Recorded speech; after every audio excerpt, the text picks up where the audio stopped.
Finance is inherently unstable. This is because finance is based on credit, which is invisible to the naked eye. And once this credit is lost, our society is greatly affected. Financial crises have occurred many times before and have even caused wars in the past. After the end of World War I, Germany, the defeated nation, printed more money. As a country with a trade deficit even before the war, Germany had no means to pay large reparations. And the printing of more money jumped the exchange rate, rendering savings and pensions worthless. This led to large borrowing of funds from the US. However, when interest rates were raised as the global economy boomed, these funds were also withdrawn from Germany. The German economy, dependent on foreign debt, was plunged into crisis. As society became unstable, Nazis rose to power, and Germany entered World War II. After the war, when the US gained hegemony, an international financial system centered on the dollar was established. Each country's currency was promised to be exchanged for dollars, and the dollars for gold held by the US itself. The value of each country's currency was secured by dollars and gold. And a financial institution was established to stabilize the world economy. Under this Bretton Woods system, the post-war world economy took shape. However, this international financial system did not last long. The collapse of the dollar was its cause.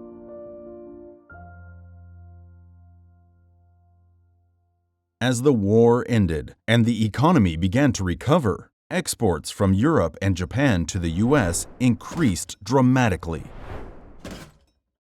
And a large volume of dollars was supplied to pay for this.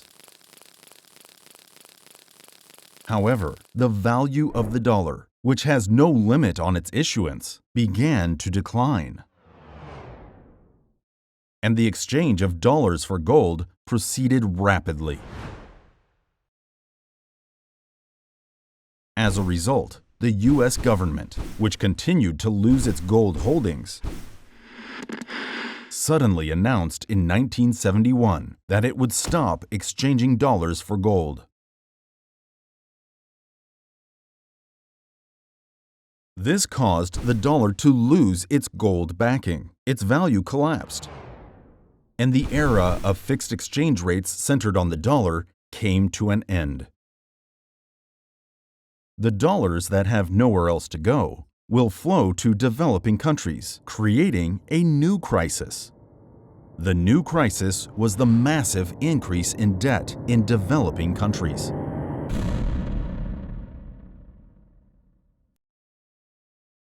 The debt crisis of the 1980s began when large amounts of oil dollars generated by two oil crises flowed into Latin America.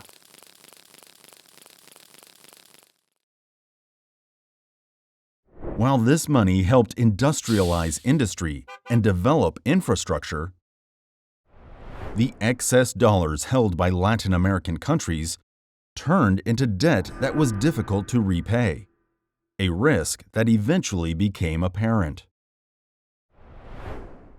The rise in dollar interest rates due to the shift in US monetary policy, combined with falling prices for key exports,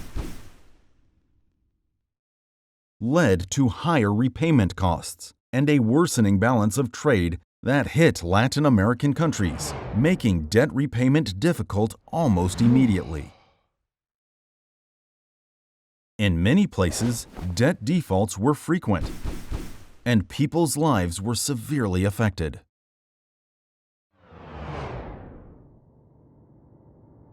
This was followed by a new crisis: the huge financial industry.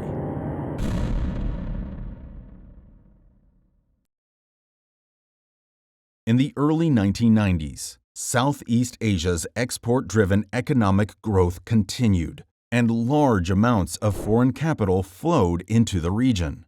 This was due to the fact that Southeast Asian countries adopted policies to stabilize their exchange rates by linking the value of their currencies to the dollar, which had been declining in value. At the same time, this also entailed the risk that the value of each country's currency would be subject to the monetary policy of the U.S. When the U.S. monetary policy shifted and interest rates were raised, the Thai baht rose accordingly, and Thailand's export industry unexpectedly lost momentum. Hedge funds and investors took advantage of this situation. Despite the stagnation of the export industry, the Thai baht, which had been dragged up by the strong dollar, was sold off sharply.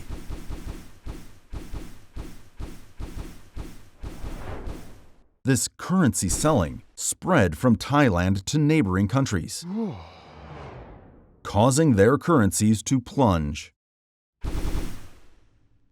The large flow of funds across borders plunged the economies of Southeast Asia into turmoil. And the existence of this gigantic financial industry would lead to the next financial crisis. That crisis was brought about by a bubble.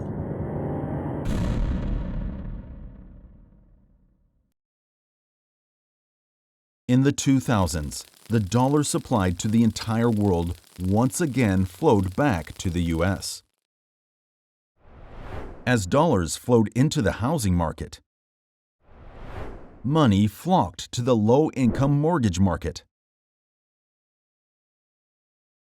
The high lending risk of these loans to low-income classes was hidden by securitization and transformed into financial instruments called CDOs. Private investment banks purchased CDOs, claiming high credit and high returns, and made large profits from these transactions. Housing prices continued to rise, but the price increase, which was far removed from the reality of the market, would surely come to an end. When housing prices peaked in 2006 and began to decline, the risk of lending to less creditworthy borrowers emerged, and private investment banks that had been holding CDOs suffered huge losses.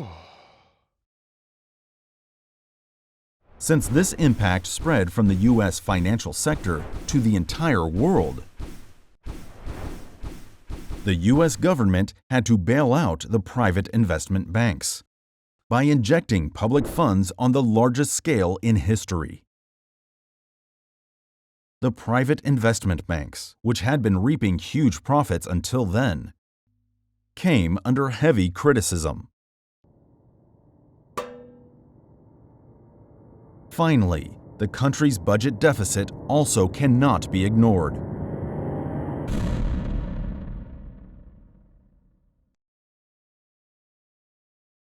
The causes of the Greek crisis can be traced back to the introduction of the single currency, the euro. The euro was expected to be as strong as the dollar, giving countries in the European Union a great deal of credit. As a result, the financial risks faced by these countries were underestimated, and a large influx of capital flowed into these countries. However, when Greece's massive budget deficit came to light with the change of government in 2009, The financial risks became real and caused panic in the market. Financial institutions and investors pulled their money out of Greece, and the distrust spread to the management and design of the euro itself, hitting vulnerable eurozone countries. As a result, these countries were forced to take severe austerity measures. And the economic disparities within the eurozone that became evident in this process eventually led to political conflict.